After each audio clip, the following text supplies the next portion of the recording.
ہوں۔ میں نے الماری سے اپنا ریوالور نکالا اور انور کے گھر کی طرف چل دیا۔ انور کا گھر کم آبادی والے علاقے میں تھا۔ گھر کے پاس ایک نہر گزر رہی تھی اور اس کے پار ایک قبرستان تھا۔ جلد ہی میں اس کے گھر کے پاس پہنچ گیا۔ حویلی کا دروازہ ہمیشہ کی طرح کھلا ہوا تھا، لیکن کمرے اندر سے بند تھے۔ میں نے کافی دیر تک دستک دی لیکن کوئی جواب نہ ملا۔ پھر مجھے کھڑکی کا خیال آیا جو نہر والی سائڈ پر تھی۔ میں حویلی کی پچھلی طرف گیا اور میں یہ دیکھ کر حیران رہ گیا کہ کھڑکی کھلی ہوئی تھی۔ کھڑکی کے اوپر تازے خون کے نشان تھے۔ میں کھڑکی کے ذریعے اندر آیا۔ اب بجلی آ چکی تھی۔ میں نے بلب چلایا تو میرے رونگٹے کھڑے ہو گئے۔ انور بیڈ کے نیچے خون میں لپٹا ہوا پڑا تھا اور بھابھی کا کوئی نام و نشان نہیں تھا۔ میں نے انور کو چیک کیا تو وہ اس دنیا کو چھوڑ چکا تھا کہ اچانک میری نظر خون کے دھبوں پر پڑی جو کسی کے ننگے پاؤں کے تھے، یعنی کوئی کمرے سے کھڑکی کی طرف سے باہر گیا تھا اور خون کے نشان اس کے پاؤں کے ذریعے فرش پر بنے ہوئے تھے۔ میں نے پہلے گھر کی تلاشی لی لیکن بھابھی کا کوئی پتہ نہ چلا، لیکن وہ قاتل ہو سکتا ہے بھابھی کو ساتھ لے گیا ہوگا۔ میں نے پاؤں کے نشانوں کا پیچھا کرنے کا فیصلہ کیا اور کھڑکی کے ذریعے باہر آ گیا، لیکن میں نے تھانے کال کر دی تھی اور سب حقیقت بتا دی تھی۔ پایوں کے نشان ٹارچ کی روشنی میں بہت واضح نظر آ رہے تھے، لیکن یہ کیا، یہ نشان تو نہر میں جا رہے تھے، یعنی قاتل نے نہر پار کی تھی۔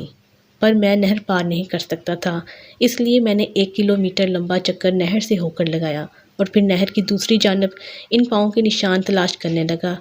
جلد ہی تازے پاؤں کے نشان مل گئے۔ یہ نشان قبرستان کی طرف جا رہے تھے۔ مجھے قبرستان سے ڈر لگتا ہے کہ اچانک میرے کانوں میں پولیس کی گاڑی کی آواز آنے کا شور سنائی دیا تو میں واپس اکبر کے گھر کی طرف چل دیا۔ میں نے اپنا تعارف کرایا اور بتایا کہ یہ نشان قبرستان میں جا رہے ہیں۔ میں قبرستان میں اکیلا نہیں جا سکتا، اگر آپ نے ساتھ چلنا ہے تو چلو، کیونکہ وہ قاتل بھابھی کو قبرستان کی طرف لے کر گیا ہے۔ انسپکٹر نے اپنے ساتھ 2 آدمی لیے اور باقی وہاں شواہد اکٹھا کرنے لگے۔ ہم قبرستان میں داخل ہو گئے تھے۔ قبرستان بہت ہی قدیمی معلوم پڑتا تھا۔ میں نے پہلے اس قبرستان میں نہیں آیا تھا۔ قبریں ٹوٹ پھوٹ کا شکار تھیں۔ پاؤں کے نشان اب ہمیں نہیں مل رہے تھے۔ ہم لوگ ادھر ادھر پھر رہے تھے۔ انسپکٹر صاحب نے کہا، کیا انور صاحب کی کسی سے ذاتی دشمنی تھی یا کوئی کاروباری دشمنی وغیرہ تو نہیں تھی؟ انسپکٹر صاحب، انور بہت ہی شریف اور خاندانی انسان تھا، اس کی کسی سے کیا دشمنی ہو سکتی ہے؟ اچھا، تو اس کی شادی کب اور کہاں ہوئی تھی اور اس نے بینک سے چھٹی لی تھی؟ سر، صبح اس کی حاضری تھی۔ ثنا سے اس کی ملاقات ایک پارٹی میں ہوئی تھی۔ اس بات کو 2 ہفتے ہو گئے تھے۔ گویا ان دونوں نے 2 ہفتوں کے اندر اندر شادی بھی کر لی۔ جی انسپکٹر صاحب، ثنا اس دنیا میں اکیلی تھی۔ ماں باپ ایک حادثے میں فوت ہو گئے تھے، اس لیے چچا نے اس کو پالا تھا، اس لیے انہوں نے بھی شادی میں دیر نہیں کی تھی۔ اچانک سپاہی نے آواز دی، انسپکٹر صاحب، یہاں پر ایک لڑکی پڑی ہے۔ ہم ایک طرف درخت میں چلے گئے۔ وہاں کافی درخت تھے اور ایک درخت کے نیچے بھابھی ثنا پڑی ہوئی تھی۔ میں یہ دیکھ کر حیران ہو گیا کہ وہ نشان بھابھی کے پاؤں کے تھے، کیونکہ اب ان کے پاؤں پر خون جم چکا تھا اور وہ بے ہوش ہو گئی تھی۔ انسپکٹر صاحب نے گاڑی والے کو کال کی، وہ قبرستان کے پاس گاڑی لے آیا اور ہم بھابھی کو اٹھا کر قبرستان سے باہر آ گئے۔ گاڑی وہاں پہلے سے ہی موجود تھی اور اس کو ہسپتال لے گئے۔ بھابھی کافی دیر سے بے ہوش تھیں اور وہ بتا سکتی تھیں کہ انور کا قاتل کون ہے اور وہ قبرستان میں کیسے آئیں۔ میں انور کے کفن دفن میں مصروف تھا۔ انور کا بھائی اور والد بھی گاؤں سے آئے تھے۔ انور کا بڑا بھائی اکرم بہت پریشان تھا کیونکہ وہ اپنے بھائی سے بہت پیار کرتا تھا۔ والد کا بھی بہت برا حال تھا۔ وہ تو انور کی ضد کے پیچھے خاموش تھے۔ انور ہی ضد کر کے شہر آیا تھا اور بینک میں ملازم ہو گیا۔ آج اس واقعے کو 3 دن ہو گئے۔ بھابھی ابھی تک بے ہوش تھی اور قاتل کا کوئی سراغ نہیں مل رہا تھا۔ میں بینک سے واپسی پر ہسپتال کا چکر لگاتا تھا۔ اکرم بھائی اور انور کی والدہ صاحبہ ہسپتال میں ہی تھے۔ ان کو پتہ تھا کہ بھابھی وہ ذریعہ ہیں جن کے ذریعے ہم قاتل تک پہنچ سکتے ہیں۔ پولیس کے 2 آدمی بھی ہر وقت ڈیوٹی پر ہوتے تھے۔ ہمیشہ کی طرح میں فارغ ہو کر تھانے گیا تو میری ملاقات انسپکٹر صاحب سے ہو گئی۔ خان میرا کلاس فیلو تھا اور ہماری بہت اچھی دوستی بھی تھی۔ میں نے سارا واقعہ خان کو بتایا۔ انسپکٹر خان کسی گہری سوچ میں ڈوب گیا۔ کافی دیر کے بعد وہ بولا، اس قسم کے 2-3 کیس پہلے بھی ہوئے ہیں۔ کیا مطلب؟ کیسے کیس؟ اکیلا گھر آبادی سے دور رہتا تھا، یعنی کم آبادی والا علاقہ تھا اور اس کے گھر میں صرف وہ پہلے اکیلا ہی رہتا تھا اور پھر شادی بھی اچانک اور ایک انجان لڑکی سے کی۔ یہ بات تو ٹھیک ہے، لیکن ثنا بھابھی تو بہت اچھی ہیں، کافی خدمت کرتی تھیں۔ اچھا تو وہ کہاں ہیں؟ کیا زندہ ہیں؟ ہاں وہ زندہ ہیں اور ہسپتال میں داخل ہوئی ہیں اور بے ہوش بھی ہیں۔ چلو ہسپتال چلتے ہیں، وہاں پر ہی بات واضح ہوگی۔ جب ہم وہاں پہنچے تو اکرم بھائی وہاں پر موجود تھے۔ اکرم بھائی، بھابھی کو ہوش آیا؟ نہیں، وہ ابھی تک بے ہوش ہیں، ٹیسٹ ہو رہا ہے، وہ اندر تھیٹر روم میں ہیں۔ ہم باہر انتظار کرنے لگے۔ کچھ دیر میں ڈاکٹر صاحب آئے تو کان نے پوچھا، ڈاکٹر صاحب اب مریضہ کیسی ہیں اور ہوش کب تک آ جائے گا؟ وہ خطرے سے باہر ہیں، ہوش بھی جلدی ہی آ جائے گا۔ کیا ہم دیکھ سکتے ہیں اس کو؟ ہاں ہاں، کیوں نہیں، اس کو کمرے میں شفٹ کر دیا گیا ہے۔ ہم تینوں کمرے میں آئے تو میں نے دیکھا کہ خان بھابھی کو غور سے دیکھ رہا تھا۔ یہ ثنا بھابھی ہیں؟ اکرم نے کہا۔ ہاں۔ اس کو جانتے ہو؟ آؤ میرے ساتھ باہر آؤ۔ ہم دونوں باہر آئے اور ایک طرف ہو کر کھڑے ہو گئے تو خان نے بتایا، حمزہ یہ ثنا وہی لڑکی ہے جو ہمیں مل نہیں رہی تھی، کیونکہ ہر قتل ہونے والے دلہا کے ساتھ ہمیں اس کی ہی تصویر ملی ہے، لیکن یہ ہمیں مل ہی نہیں رہی تھی۔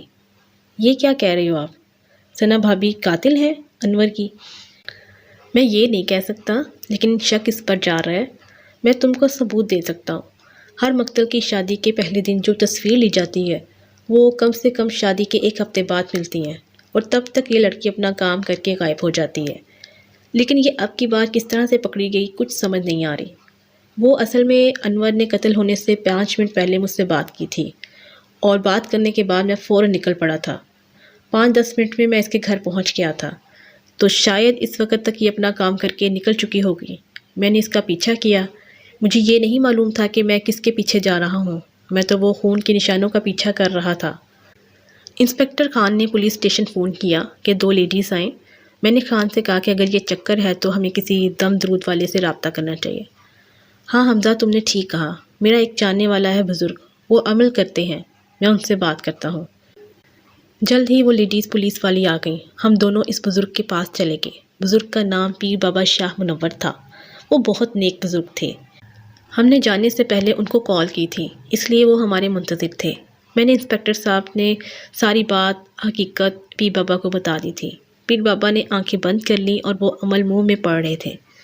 اچھا تو آپ لوگ کیا چاہتے ہیں؟ اس لڑکی کی حقیقت یا اس کو خاتمہ کرنا چاہتے ہیں یا پھر کوئی سخت سزا دینا چاہتے ہیں؟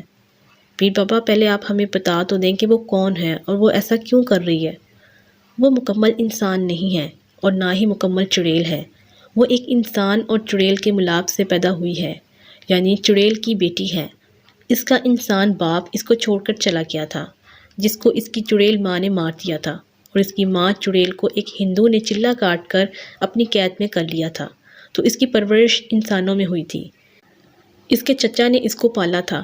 چچا اس کی حقیقت سے نا علم تھا، اس کو ابھی تک اس کے بارے میں نہیں پتا۔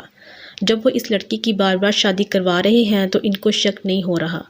آپ لوگوں نے دیکھ لیا ہوگا کہ وہ چڑیل کی بیٹی بہت معصوم اور بھولی بھالی صورت لے کر پیدا ہوئی ہے۔ ہر کوئی اس پر اعتماد کر لیتا ہے اور وہ اپنا شکار خود ہی تلاش کرتی ہے۔ 3-4 دن وہ اپنی خوراک بوجھتی ہے، پھر اس کی چڑیل والی آتما جاگ جاتی ہے تو وہ اپنے شوہر کا خون پی جاتی ہے اور ہفتوں کے لیے غائب ہو جاتی ہے۔ جب اس کے چچا کو اس حادثے کا پتہ چلتا ہے تو وہ بیچارہ اس کی تلاش میں تھانے، ہسپتالوں میں، ریلوے اسٹیشن میں اور نہ جانے کہاں کہاں تلاش کرتا ہے۔ جب وہ ملتی ہے تو ایک کہانی سناتی ہے اور اپنے معصوم چہرے کا فائدہ اٹھا کر کچھ ہفتے گھر میں آرام کرتی ہے اور پھر تازہ دم ہو کر شکار کی تلاش شروع کر دیتی ہے۔ لیکن پیر بابا اس بار وہ پکڑی کیسے گئی اور وہ اب تک بے ہوش کیوں ہے؟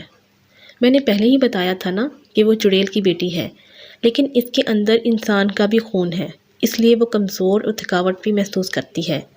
اس رات جب اپنا شکار کر کے قبرستان کی طرف جا رہی تھی تو اسے نہر بھی پار کرنا پڑی تھی۔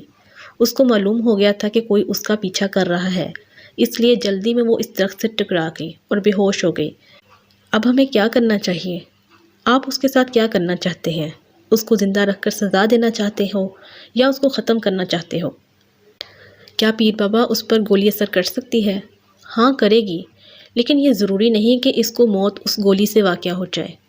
اس کو مارنے کے لیے اسی قبرستان میں 3 دن کا چلہ کاٹنا ہوگا۔ میں تیار ہوں۔ اس نے میرے دوست کو مارا ہے اور نہ جانے کتنے لوگوں کو شکار بنایا ہے۔ ٹھیک ہے حمزہ، یہ لو، یہ ستو کے دانے، کسی پرانی قبر پر بیٹھ کر ان دانوں پر چلہ کرنا ہوگا اور حصار سے باہر نہیں آنا۔ کچھ بھی ہو جائے، چاہے میری آواز آئے یا میں خود ہی آ جاؤں یا تمہارا دوست انور بھی آ جائے، تم نے کسی کی کسی بات پر عمل نہیں کرنا۔ بس میرا بتایا ہوا عمل کرتے رہنا، اور بینک سے تم چھٹی لے لو۔ میں نے پیر بابا کی بات مان لی، لیکن میرا دل تسلیم نہیں کر رہا تھا کہ بھابھی ایک بے رحم قاتل ہو سکتی ہے، اور وہ ایک چڑیل کی بیٹی ہے۔ رات کا وقت تھا، فون کی گھنٹی سن کر میری آنکھ کھل گئی تو یہ اطلاع ملی کہ بھابھی ثنا ہسپتال سے فرار ہونے میں کامیاب ہو گئی ہیں۔ اس بارے میں اور کچھ معلوم نہ ہوا۔ صبح ہوتے ہی میں بینک گیا اور بینک سے 5 چھٹیاں لیں۔ پھر میں قبرستان چلا گیا اور رات کے لیے جگہ تلاش کرنے لگا۔ جلد ہی مجھے ایک پرانے درخت کے پاس ایک پرانی قبر مل گئی۔ میں اس پر نشان لگا کر آ گیا اور کھانا کھا کر سو گیا تھا۔ میری آنکھ شام کو 5 بجے کھلی۔ ابھی اندھیرا ہونے میں کچھ وقت باقی تھا۔ میں اپنی جگہ پر پہنچ گیا تھا۔ وہاں پر میں نے حصار کھینچا تو میں اس قبر پہ بیٹھ گیا اور چلنا شروع کر دیا۔ پہلی رات سکون سے گزری۔ واپسی پر گھر آ کر میں سو گیا۔ انسپکٹر خان کی بہت سی کالیں آئیں، لیکن میں نے یس نہیں کی۔ شام 5 بجے کے قریب میں اٹھا اور کھانا وغیرہ کھایا اور قبرستان کی طرف چل دیا۔ اپنی جگہ پر پہنچ کر میں بیٹھ گیا۔ آج موسم بھی خراب معلوم ہوتا تھا۔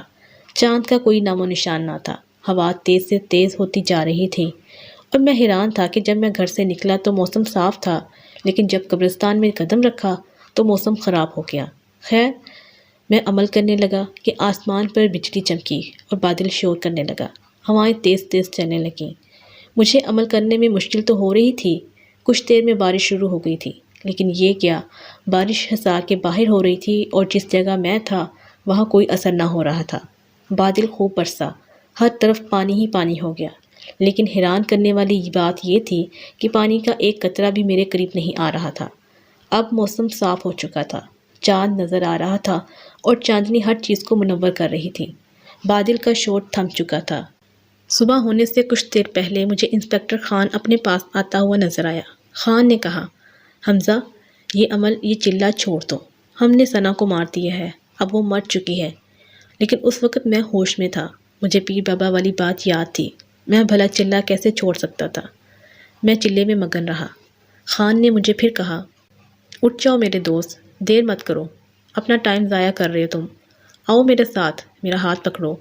خان نے میری طرف ہاتھ بڑھایا تو اس کے منہ سے چیخ نکل گئی۔ وہ غائب ہو گیا۔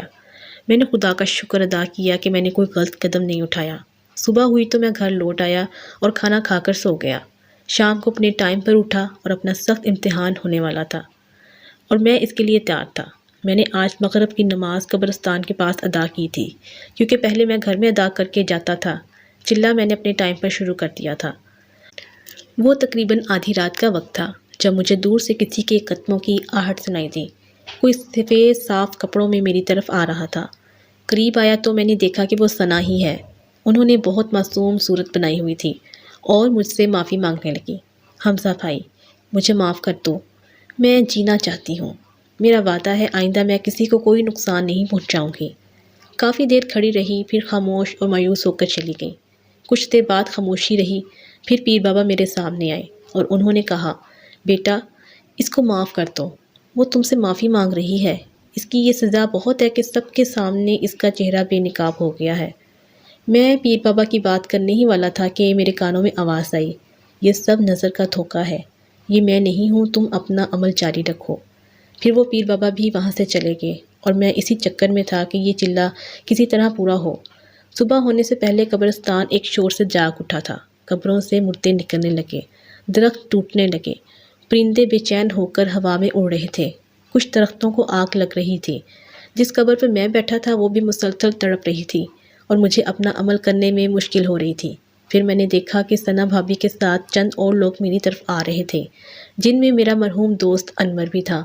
انہوں نے مجھ سے کہا کہ ہم نے ثنا کو معاف کر دیا ہے، اب تم بھی اس کو معاف کر دو۔ میں نے ان کی ایک نہ سنی تو وہ غصے میں آ گئے اور مجھ پر قبروں سے پتھر اٹھا اٹھا کر مارنے لگے، لیکن کوئی بھی پتھر مجھے نہ لگا، سب قریب جا کر گرتے رہے۔ کچھ دیر یہ عمل جاری رہا، پھر سب مردے میرے پاس آنے لگے۔ وہ پرانی قبر بھی مجھے پریشان کر رہی تھی، جس میں سے کسی بڑھیا کی آواز آ رہی تھی۔ میں نے آنکھیں بند کر لیں اور عمل جاری رکھا کہ اچانک سب شور ختم ہو گیا۔ میں نے آنکھیں کھولیں تو ثنا چڑیل کی بیٹی بے ہوش پڑی تھی۔ دور سے مجھے انسپکٹر خان آتا ہوا دکھائی دیا۔ اب صبح ہو چکی تھی۔ انسپکٹر خان نے بے ہوش ثنا پر فائر کیا اور اس کو ہمیشہ کی نیند سلا دیا۔ میں حصار سے باہر نکلا۔ ہم نے ثنا کی لاش کو تابوت میں بند کر کے بغیر جنازے اور غسل کے ہی دفن کر دیا، کیونکہ وہ نہ مسلمان تھی اور نہ پوری انسان تھی، وہ تو چڑیل کی بچی تھی۔ آج بھی مجھے انور کی یاد آتی ہے۔ اس واقعے کو 10 سال ہو گئے ہیں۔ آپ کو ہماری یہ کہانی کیسی لگی؟ اپنی رائے سے ہمیں ضرور نوازیے گا۔